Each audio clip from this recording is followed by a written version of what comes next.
Good morning, Bishop Amos. Good morning, Barb. I guess today we're going to be talking about the structure of the church. So I was wondering, we use a lot of technical terms and acronyms in the Catholic Church. Could we talk about what those acronyms mean? Sure, that'd be great. For instance, why is the Chief Diocese of Catholic Christendom called the Holy See? I think you answered the question by the way you asked it. An Episcopal See, I'm the head of the Episcopal See of the Diocese of Davenport, and the word see comes from the Latin, from sedes, or a seat or chair. So we even talk about the seat of government. Mm-hmm. So the Holy See is the primordial, or the first, or the preeminent see, and so it's called the Holy See. And obviously then whoever is the bishop of the Holy See is the Pope. Okay, good. Thanks for clearing that up. Well, another point though. Yeah, go for it. Besides being a religious title for the Pope, he's also the head of state. And so the Holy See is the official title for the Vatican. And so when the Pope was introduced to the at Congress, he was introduced by the Sergeant at Arms as Pope Francis from the Holy See, because he came as the head of state to address the government. And that's the smallest state, Yeah, isn't it, in the world? Yes. In fact, Yeah. that was one of the questions on our trivia contest at Our Lady of the River, which we That's right, that's true. we answered. What about the Curia? What is the Curia? The Curia are the offices that support me. If you ever read the documents about what a bishop is supposed to do, there's no way one person could ever do all the things that they think you're supposed to do. So the Curia are the people who make me look good. I'm supposed to teach, sanctify, and govern. Well, I have people who help in the teaching for me, a part of it. I have people who help in the governance of the diocese. I have people who help in the sanctifying of people. So they're the offices that surround the bishop. Again, is Curia a Latin term then? Is that? Sure. Okay, thanks. Everything comes from the Latin. It's like the big fat Greek wedding. Everything comes from the Greek. Could you explain the structure of the U.S. Conference of Catholic Bishops? Where do they get their authority, and are their decisions binding on you and any bishop in the United States? We do use the term USCCB, the United States Conference of Catholic Bishops, quite frequently. When I was first ordained in 2001, it was the national, rather than the U.S. Conference, the National Conference of Catholic Bishops. And there were two parts to it. One part was civil and political, and the other one was church. And so I was part of it because of my ordination, but the other part of it I had to be elected to. And so I got elected to it, and it was either at that meeting or the next meeting when they changed the title, and now any bishop is automatically a member of the USCCB. It's a place where we can discuss and talk about issues that affect all dioceses or the United States or international issues. Some things, they cannot bind an individual diocese. They certainly have a moral influence on an individual diocese. And there would be some things because of their nature that would be binding. So when we discussed and voted on the translations, then every diocese has to follow the translations for the sacramentary and things like that. So it runs both ways. We're divided into regions, and so we meet nationally twice a year. And usually at those meetings, we also have a separate meeting with just our region, which is nice, because in our region, there's probably about 20 of us. We're Missouri, Iowa, Nebraska, and Kansas. So all of those bishops meet together. And it gives you a chance, instead of having 250 people in a big hall where you're listening to maybe 10 or 15 people talk, at that meeting, everybody really gets a chance to talk. And then somebody keeps those minutes and turns it in. There's an administrative committee, which is one bishop from each of the regions, and they kind of set the agenda for the meeting. It's very formal. It's very long days. It's a lot of listening. Mm-hmm. And only the retired bishops are invited, and they may speak on the floor.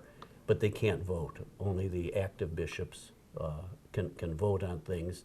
And if it's a matter of collecting money, only a diocesan bishop can vote. Auxiliary bishops can't. It's kind of interesting how that works. Because they're not spending the money, That's right? right. What are the governing and consulting bodies of the Davenport Diocese? I think my major consulting groups would be the Diocesan Pastoral Council. So that would be people elected from throughout the diocese. And we try to do some visionary stuff, some educational stuff, try to bring things back to parishes, trying to bring parish stuff back to the diocese. They're consultative. The second would be the Presbyteral Council. That would be the Council of Priests. They're elected and appointed, and they're advisory to me.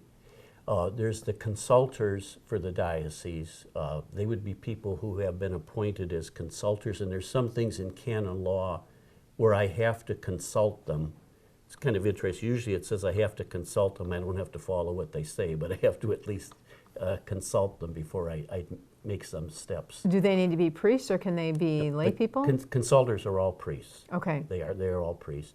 And then I think my other advisory people would be like the Curia, so certainly when the directors get together, they're oftentimes advising me on things. But I think those would probably be we do have a diocesan finance council and a diocesan corporate board. The corporate board would be decision making. The finance council would be advisory to the board. And I guess how are these groups chosen? What are their responsibilities to you? Well, they're chosen in different ways. Some are appointed. The finance council for the diocese would be appointed. Presbyteral council and the diocesan pastoral council, many of them are elected. So I suppose I would say it's very similar to a parish pastoral council. There's different ways that people can come on that council, but frequently it's by election. I would say most of them that I serve on, these different groups, we don't operate often by voting. It's more by trying to arrive at a consensus where you've discussed these topics and then everybody says, that I can buy into that. And I think that's a much better way than saying it was a 6-5 vote. What about your consultors? Do you handpick your consultors, or are they elected from among their fellow priests? You have to establish the consultors, and they're they have to be chosen from the parish, from the presbyteral council. Oh, okay. And they're established for a period of time, and then I can reestablish the consultors anytime I want to. So it's kind of a little bit fluid, but they want to make sure that you're not just picking people, so it's from people who have been elected to the presbyteral council. Oh, okay, that makes sense. And how else do you get feedback from the people of the Diocese of Davenport? Everybody tells me what to do. That's not a problem. I bet you get lots of letters and emails and phone calls. Yeah, I do. How many would you get in a week's time? Oh, I don't know. It varies. Depends on what's going on in the world. Okay. Most people are just very, very supportive. Very supportive. And are you able to respond to everyone who emails or writes to you? I try to. Many times I have to send those off to other departments because my Curia, that's their job. So I send them off to other departments to answer. There are times when things just get overwhelming and I don't, but I do try. A lot of times all I can say is I've heard you. But Okay. I That try. sounds good. And why are you the president of the board for each of the parishes in the diocese? In some dioceses, although they're moving away from that a great deal, the bishop is the owner of all the parishes. In Davenport, very, very early on, around the turn of the century, they decided to incorporate them as separate entities. So every parish is its own corporation. And it has me as the president, the vicar general as the vice president, the pastor, and 2 lay directors. And it's a much better way to do this. It gives some independence to the parishes, and at the same time makes them part of the diocese. And now you're also president of the no, you're actually the publisher of the Catholic Messenger, but president of the Catholic Messenger Board of Directors, Yes. right? And I understand that's your favorite job, right? Oh, it is, because that's my favorite newspaper. Okay, I'm glad to hear that. What is a chancery? Chancery is the place where the Curia is established. So the Chancery building is where all those people who surround me and make me look good work. Okay. And do you know where the term chancery comes from? Is that another one of those? I'd That ha- sounds I'd- kind of English. Yeah, I'd have to look at like a chancellor. Yeah. Yeah, I'm not sure of its derivation. Okay, okay. And what about deaneries? They sounds kind of like a beanery or something like that. I'm not sure people, I don't even know if people are aware that they live in a deanery. Deanery. A deanery is a way, again, to get the governance of the diocese more bottom up than top down. So in different dioceses do it in different ways. Some have regions, some have vicariates, but we have groupings depending on locations of parishes, and I have to appoint to each of those a dean, and the dean means an elder. So the dean is not always the oldest one, but the dean is the one who tries to keep an ear to what's going on in that region, listening to what's being said, taking back things from me to the deanery bringing things to me. And each of them operates a little differently. Some of them include their principals and the DREs and youth ministers. Some of them are more restricted to the priests and the deacons.